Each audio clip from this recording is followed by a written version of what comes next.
Alors, notre présentation va s'articuler autour de plusieurs points. On fera d'abord un point sur les écoles nationales vétérinaires de France, puis nous présenterons VétaGrosSup. Ensuite, nous évoquerons ensemble les différentes voies d'accès pour le cursus vétérinaire. On vous détaillera un peu l'organisation du cursus lui-même et on parlera des spécificités de VétaGrosSup avant de laisser la parole à Kevin pour vous parler de la vie étudiante sur le campus vétérinaire. Alors, les ENV. Il y a 4 écoles nationales vétérinaires en France. L'ENVA, l'École nationale vétérinaire d'Alfort, près de Paris. Oniris, qui se situe à Nantes. VétaGrosSup à Lyon. Et l'École nationale vétérinaire de Toulouse. Donc, ces 4 écoles constituent les écoles nationales vétérinaires de France. Même si chacune possède ses propres spécificités, nos formations répondent toutes au référentiel national de compétences. Et donc, nous avons un socle commun en termes de formation et nous interagissons à plusieurs niveaux.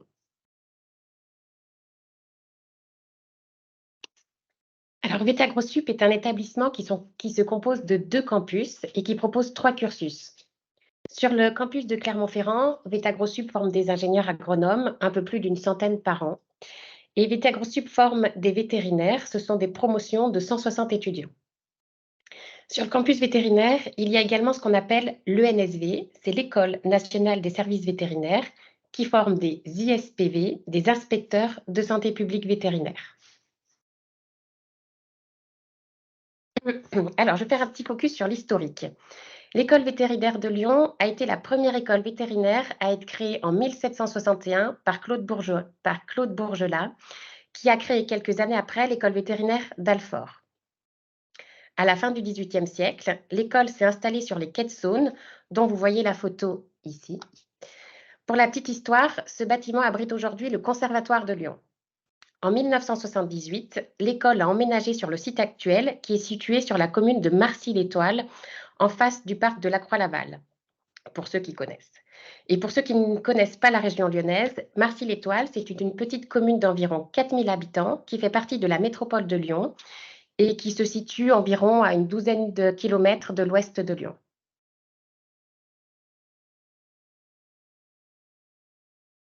Alors, on va rentrer dans le vif du sujet à propos. Donc, pour bien comprendre ce schéma, il y a en fait 2 moments pour entrer dans le cursus vétérinaire. Donc, le premier moment se situe juste après la terminale via le concours post-bac. Et là, les étudiants entrent en première année pour un cursus en 6 années. Donc, la première année qui, dans notre jargon, s'appelle la A1. Et je vous ai indiqué à droite de l'écran le nombre de places prévues pour 2023. Donc, pour le concours post-bac, il est prévu 55 places à la rentrée 2023. Le deuxième moment possible pour intégrer le cursus vétérinaire, c'est d'entrer directement en A2. Et là, il y a plusieurs voies de concours pour entrer en A2. Et donc, les étudiants qui rentrent directement en A2 arrivent ici pour 5 années d'études, de la A2 à la A6. Donc, parmi les différentes voies d'accès en A2, il y a le concours A pour les étudiants issus d'une prépa BCPST. En 2023, il y a 86 places pour ce concours. Ensuite, il y a chaque année 3 places qui sont dédiées aux étudiants qui arrivent via le concours ATB. Ce sont des étudiants qui ont suivi une classe prépa technologie et biologie après un bac technologique STL ou STAV. Autre voie possible, celle du concours B, après une licence 2.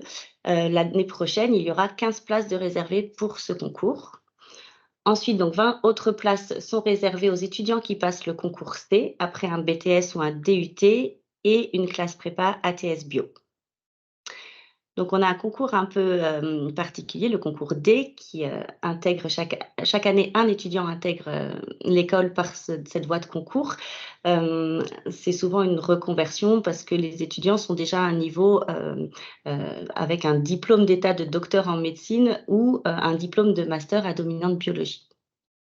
Et puis, on a un autre concours très spécifique, le concours E, qui permet à 2 étudiants en fin de première année à l'école nationale, à l'école normale supérieure, pardon, l'ENS de Lyon, d'intégrer le cursus vétérinaire, dans le cadre d'un double cursus ENV-ENS.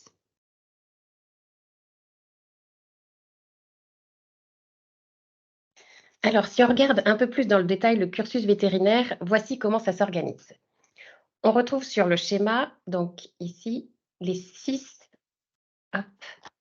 années dont nous avons parlé tout à l'heure, avec l'intégration possible en post-bac en A1 ou par les différents concours en A2. Dans les 2 cas, les étudiants réalisent ce qu'on appelle le tronc commun qui dure 4 ans, donc de la A2, A3, A4 à la A5. À l'issue de la A5, ils obtiennent le DEFV, c'est le diplôme d'études fondamentales vétérinaires. Puis, donc là, on voit avec le curseur, ils réalisent la A6, qui est une année d'approfondissement. On va en reparler tout à l'heure. À l'issue de cette année d'approfondissement, les étudiants soutiennent leur thèse d'exercice pour devenir docteur vétérinaire. À droite, donc ici, vous retrouvez des formations complémentaires possibles mais non obligatoires que sont l'internat et le résidanat.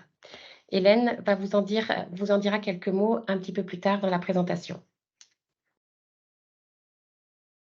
Si on détaille un peu les 4 années du tronc commun, voici ce qu'on peut dire. Excusez-moi. L'ensemble de la base théorique et pratique développée sur ces 4 années n'est pas construit au hasard.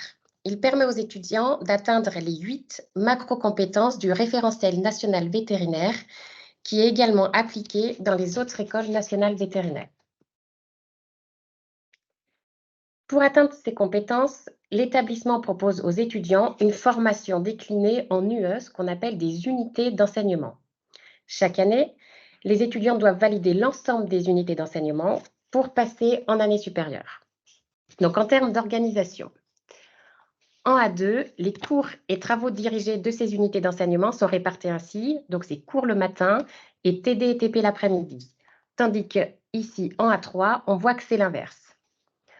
En A4, les étudiants sont 2 semaines sur 4 en clinique et ensuite 2 semaines sur 4 en TD-TP le matin et en cours tous les après-midi.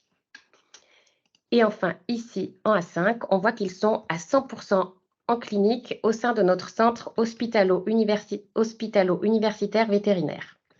Donc, ces 4 années, A2, A3, A4, A5, permettent aux étudiants d'obtenir le DEFV, comme on disait tout à l'heure, le diplôme d'études fondamentales vétérinaires, qui vaut le grade de master. Donc, on vous a remis sur la diapo, sur la présentation, des exemples de matières concernées. Par exemple, en A2, on voit bien-être des animaux, génétique. En A3, chirurgie, virologie. En A4, anesthésiologie, soins intensifs, c'est que quelques exemples. Et en A5, des rotations cliniques en équine ou bien en pathologie du bétail, par exemple.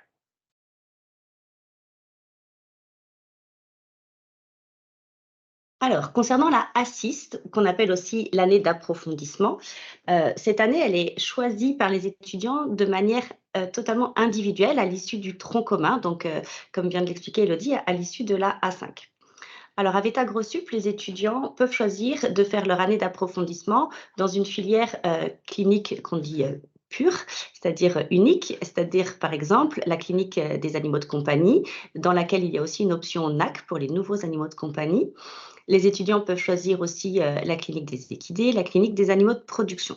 Et puis à VETA-Grossup, les étudiants ont aussi la possibilité de faire ce qu'on appelle des cliniques mixtes, c'est-à-dire qu'un étudiant choisira 2 parmi ces 3 possibilités de filière. Donc un étudiant choisit par exemple de faire une A6 en animaux de compagnie, animaux de production, pour vous donner un exemple. Les autres possibilités en A6, c'est par exemple de faire ce qu'on appelle une filière tutorée. Donc, cette filière, elle est proposée aux étudiants qui souhaitent s'orienter vers de la pratique mixte, avec un grand nombre de semaines de stage dans une seule et même clinique que l'étudiant aura choisi au cours de son cursus, au cours de son tronc commun.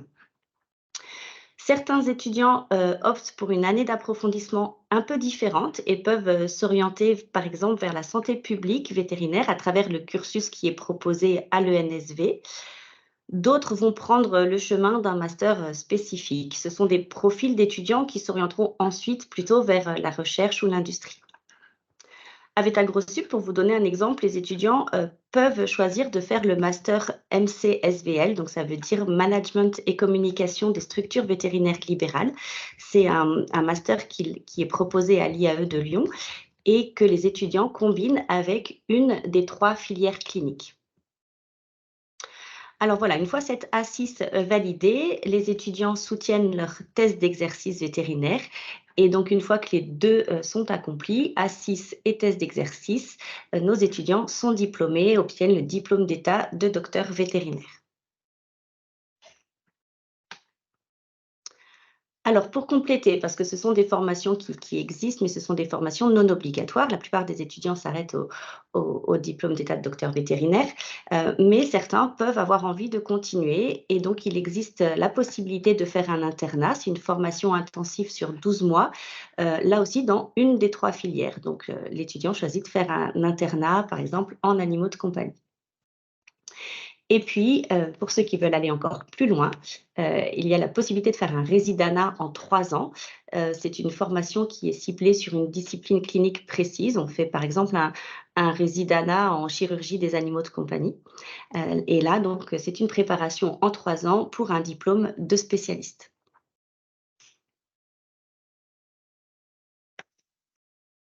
Je vais continuer avec les spécificités de VET-AgroSup, à commencer avec les stages. Donc, 100 jours de stage sont à réaliser entre la A2 et la A5. Ces 100 jours se répartissent de la manière régulière entre la A2, la A3 et la A4, avec 20 jours de stage chaque année. Puis, pendant la A5, les étudiants doivent réaliser 40 jours, ce qui représente 8 semaines de stage. Parmi ces 100 jours, 10 doivent être faits à l'étranger pour valider la mobilité internationale. Les étudiants en A2 passent le TOEIC et en fonction du score au TOEIC, ils doivent réaliser un stage en pays anglophone. Les stages donc, se font suivant 10 thématiques qui sont toutes à réaliser pour l'obtention du DEFV. Parmi ces thématiques, il y a bien sûr des stages en clinique des animaux de compagnie, en clinique rurale. Il y a aussi un stage en élevage laitier en A2 pour ne vous donner que quelques exemples. Il y a aussi des stages à thème libre qui permettent aux étudiants d'affiner la personnalisation de leur cursus en insistant davantage sur telle ou telle thématique de stage.